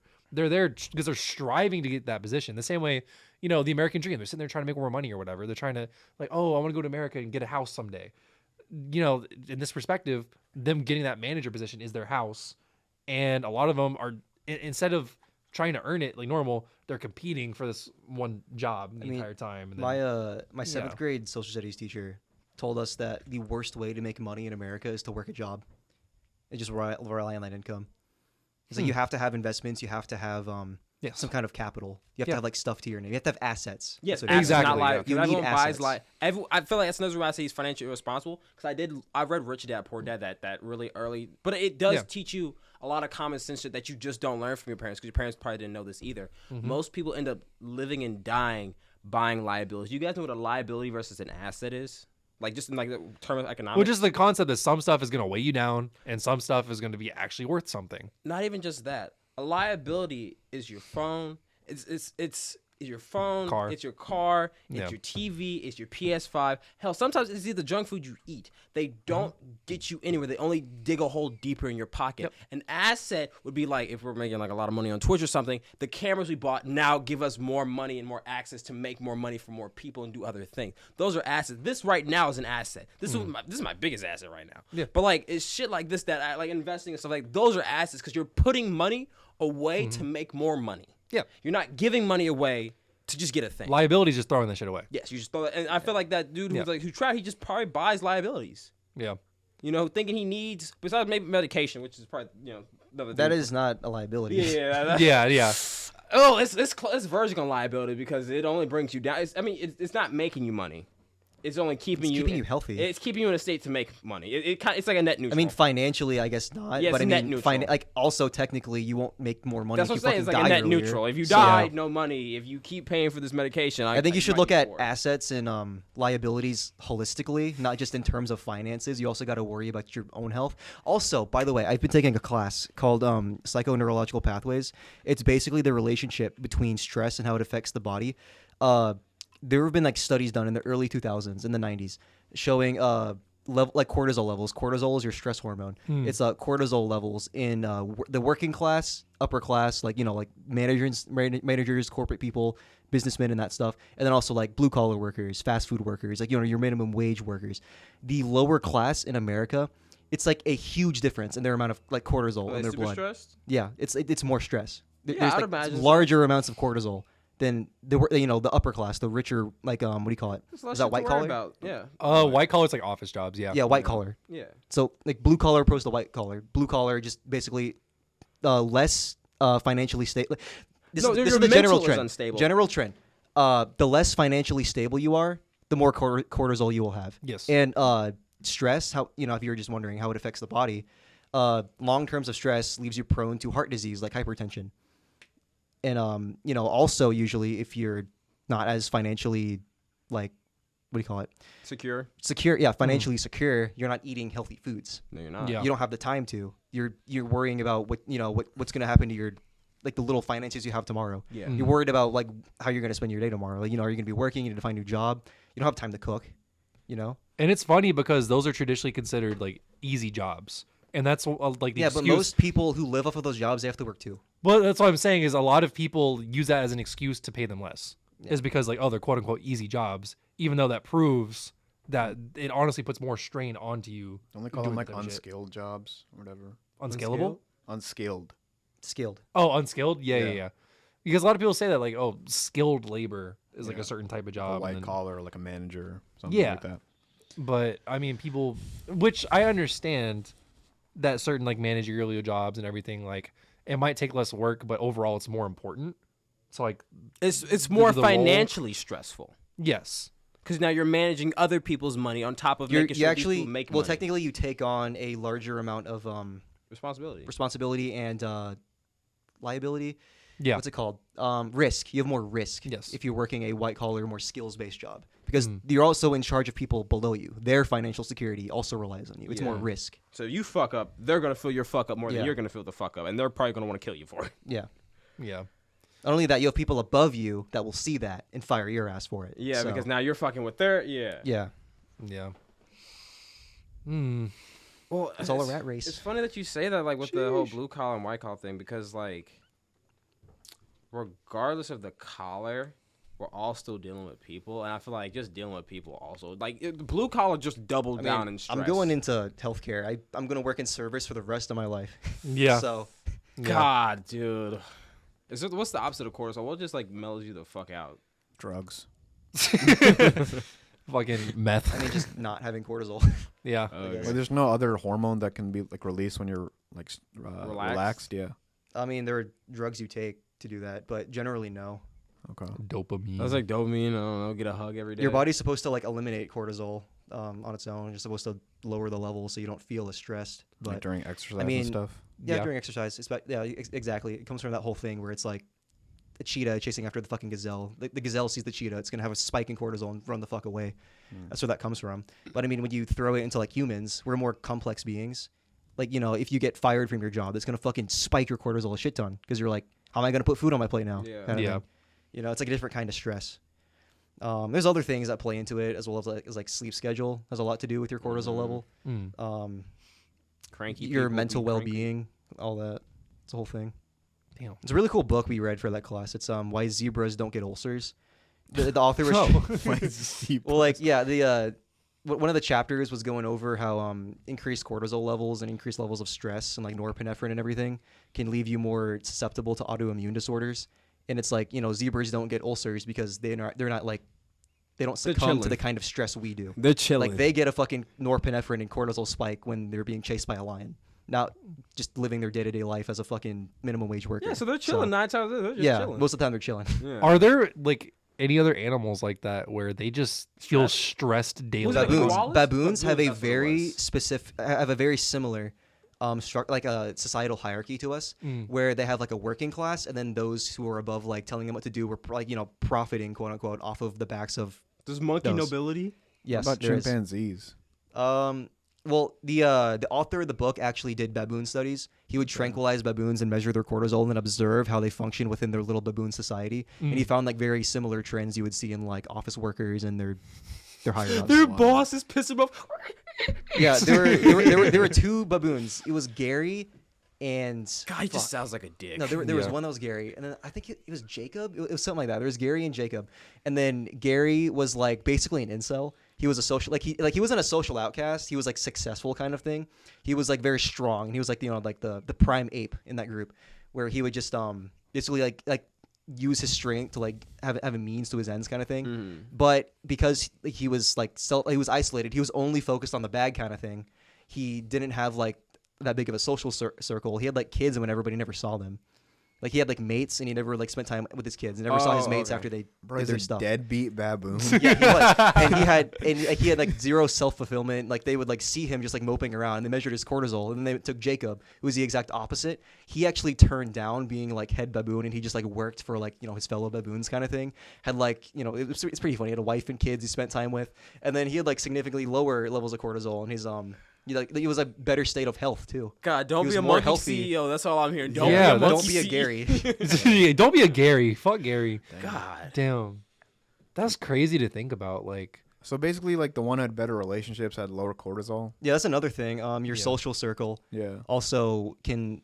It's a weird correlation where the larger social circle you have, the more diverse your gut microbiome is, really? which is cool. Like I my guess. stomach gets Yes. different. Yeah. because Yeah, I- like the bacteria living in your gut is So more you- diverse if you have more friends. And I think that just comes from like an exchange of microorganisms between people, but That makes also sense. the food you eat. You're going out to eat more to different places. You know more people, you know more cultures. You're motherfuckers eating eating different kimchi for the food. first Yeah. time, but I get some new shit in their stomach. That's crazy. But yeah, wow. your social circle is also a direct correlator to life expectancy.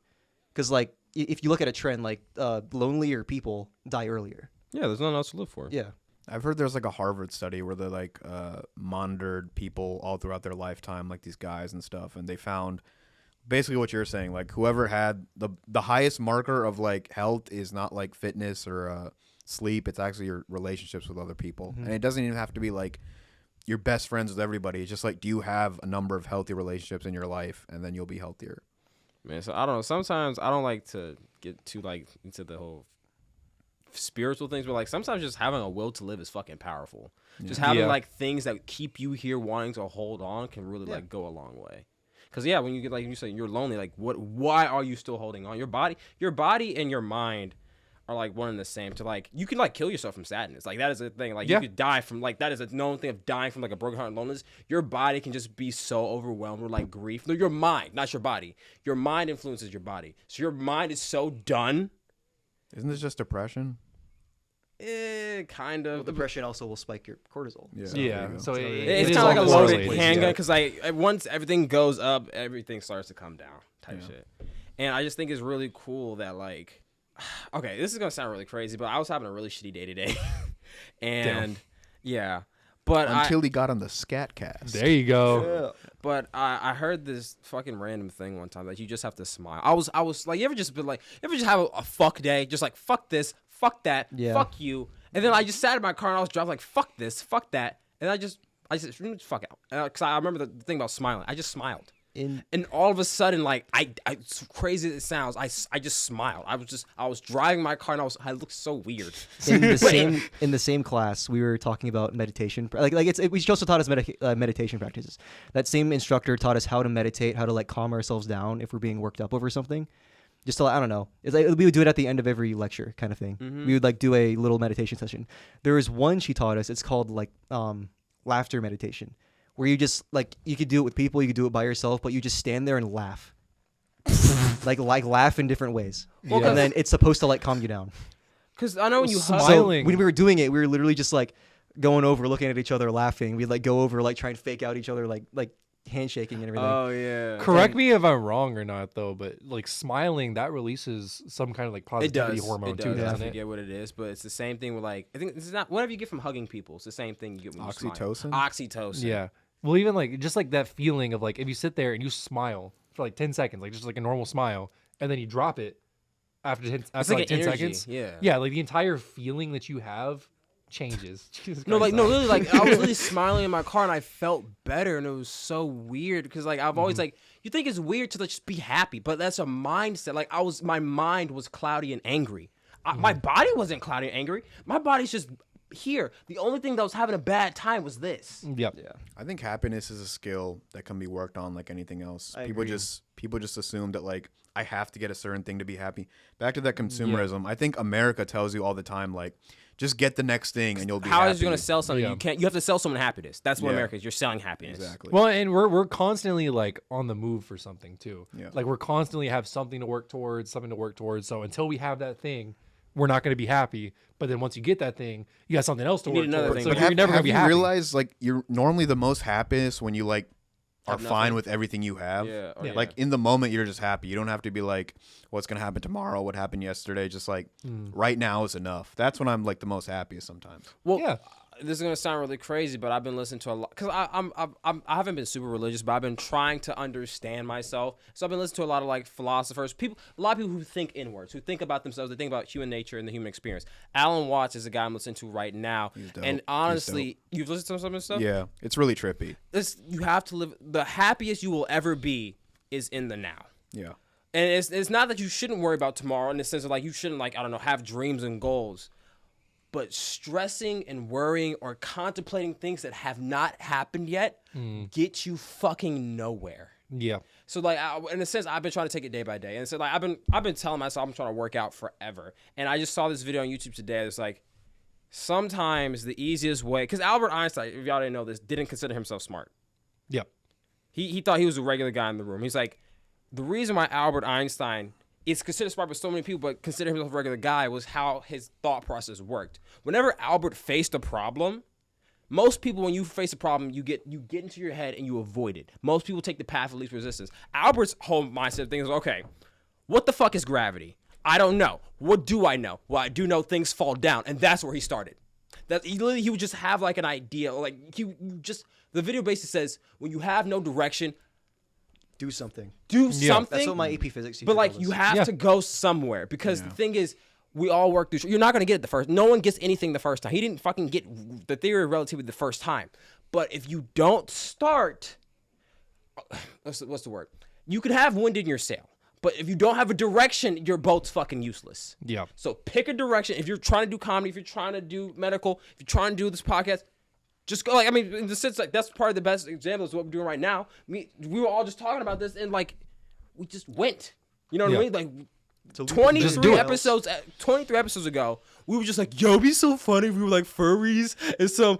And we were looking at like Whatever the fuck we talked about we on were, like, episode 1. branding Yeah. shit. Like we thought we were furries. Like we had like it was a furry. We were furry we ever coded. talk about furries. We were furry coded when we first came up with this shit. It was very funny. Oh, you're talking about like the dog Oh, we had the originally? mascots. yeah. Yeah. And like I forgot about that at this point. That's crazy. But look, we just Our kept, original logo, yeah. Yeah. we just kept going, and look where we are now. Studio lights, studio mics, actual fucking like it's. You just have to fucking move sometimes. I mean, I said this in the beginning. It's like very impressive that you guys have like not missed in one episode in like appreciate it. 23 Not just one upload. weeks. Yeah. Yeah. And it takes a lot of work to do it too. It Like does. it's, It fucking does. the schedule is fucking a little absurd with everything, but But I've heard that in therapy too. Just like a simple way of like your emotions will follow your actions instead of like, oh, I feel like going to this gym workout, I'm gonna go. If you just start going, then eventually like the emotions will follow, and you'll be like, yeah, I wanted to go anyway. Well, when it comes to going to the gym, some study, I don't know, I heard on a podcast, but they were talking about that, like this one study they were referencing found that once a person puts their shoes on Yeah. to get out the door, like their tennis shoes on, they will go to the gym. Yeah. Like all it takes is just putting your tennis shoes on, and then from that point, that's like the deterministic factor of you will go to the gym. So Yeah, because I mean, you're going to take your shoes off? No, you've you're already, lazy. you've You're already going to decided to just do the it. hardest Yeah. part is like Yeah. getting up and At that wanting to point, you've go. already committed to it. Yeah, but Yeah, once you're at the exactly. door, it's like, oh, I might as well go to the gym now. Yeah. And they're talking about it on this podcast, and then the lady referencing it used that for like her own gym schedule, and then she was like, yeah, well, on the days I don't want to go to the gym, I'm just like, you know what? At least I'm just gonna go to the door and put on my tennis shoes, and every time she does that, she ends up going. That's good. In the words of the great Shia LaBeouf, just do it. God, make your dreams come true. Did he get arrested That's gonna be like a recently? giant spike. Probably. Recently, or like, a Like couple years recently, ago? So funnily enough, I guess I think the theme of just doing it kind of fits with your podcast and everything too, underachieving and everything, like actually striving to accomplish your goals and stuff. I guess along those lines, I don't think we ever got the chance to ask you, but overall, we tried to make sure we ask almost everyone this at this point. What is your dream? I gotta say it on wax, On wax. On wax? like on a podcast. I mean, Dream in general, like your goal, Yeah, like just the dream. direction of where are you trying to move forward? Yeah, just in general with your life, where do you want to be? I'd like to be a traveling stand-up comedian. I don't have to go like to Europe or like Asia or anything like that, but I like to get booked at comedy clubs all over America and make like enough money to do that. Other than that, like, yeah, it'd be cool to have a show. It'd be cool to have a successful podcast, but like the main thing I like to do is get paid for stand-up, and like I want to focus more on that, like especially this year, because I've just been all over the place in terms of like my goals and stuff. So I really want to get specific and like how do I move step by step. And my big problem is like like you said, like I'll wait for the mood to strike, or I'll just analysis into like not doing anything. So that is the overall dream, just being a paid comedian. I mean, that's a good dream to have too. It's hard, but it's fulfilling. Yeah. I mean, it's a lot of people dream. I mean, I don't gotta be Chappelle. I just want to get paid enough to where I can like do it. You just want to do what you love and get paid while doing it. Yeah, exactly. And I mean, that's really what almost anyone wants. Really, is just to be happy, do what they want, and You forget be like fulfilled. people in the Renaissance weren't just like doing that shit for free. They were getting paid to live their dream and make art. You just want to make your art and get paid to do it. Plus, I used to think like it'd be bad if I had to do another job to support myself. But the older I get, I'm like, I can juggle both for a while. I'm still young, you know? Yeah.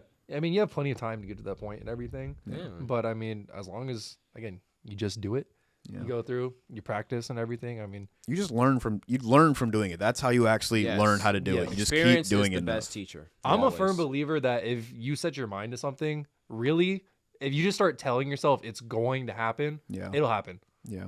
I have to work on thinking like that because John knows me. I'm a negative Nancy to a realist. I'm probably closer to a negative Nancy, but sometimes I like to keep it real. I need to try to, like how we talk about the minds, I need to not trick my mind, but believe it can happen, because when I don't believe it can happen, it usually doesn't happen. I had this thought literally today. It's like, you don't know what's going to happen, but don't you think everybody that's made it, quote unquote, is like, I can do this. This will happen. It's like that belief. That everyone who arrogance of, succeeded at one time was like, yeah, we can do this. The Scat Cast, medical, whatever you guys want to do, you know? Yeah, and it's almost like you have to be somewhat arrogant, like just like that sense of like, oh, I can't do. It's like, no, I can do this shit. Fuck it, it's easy. Yeah. I can drive drunk. Like, that's it. All right, give me my keys. For me, it's like, Give this man a vehicle. God's drunkest driver. For me, it's like, even if, like, you're always going to doubt yourself, right? After a certain point, no matter what, you're always going to get to a point where you doubt yourself. You're like, can I really do this? Is it worth doing this? Is this going to happen? Is this going to happen? All you do is you sit there and you think about where you want to be, what you want to work towards actually accomplishing, and then lie to yourself. Gaslight yourself. I'm being dead serious. That's what it takes. Fuck. Lie to yourself and tell you, okay, I'll be there. Yeah. If you tell yourself, eventually it's going to come true. Like, I know manifesting is like a thing people talk about or whatever. That is what it is right there. You are literally telling yourself, it's going to happen. It's going to happen.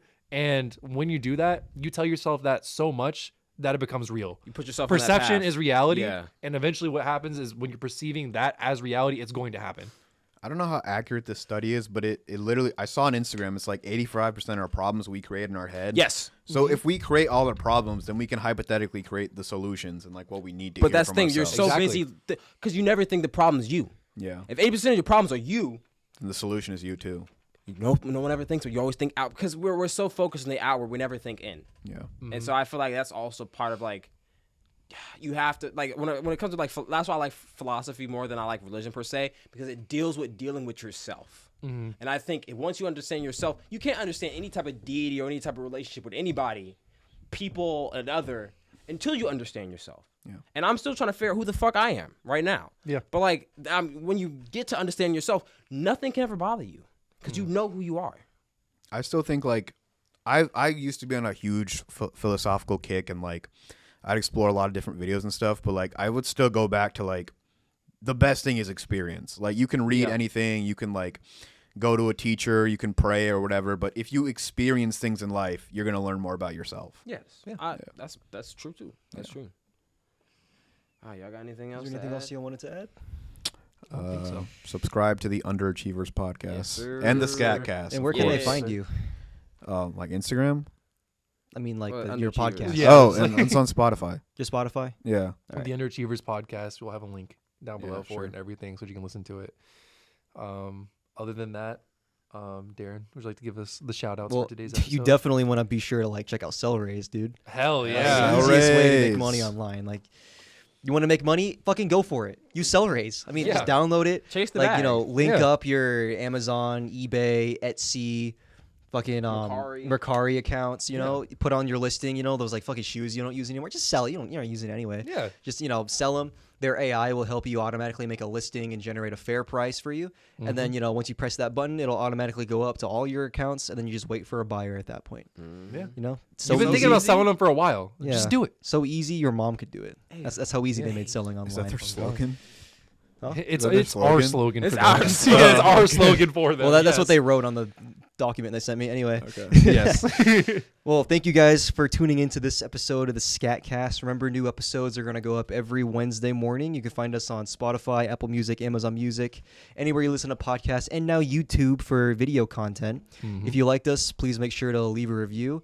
Send us a DM on our Instagram at scat.cast. Check out our shorts on also scat.cast and scat.clips on TikTok. And yeah, I'll see y'all next week. Thank y'all for listening.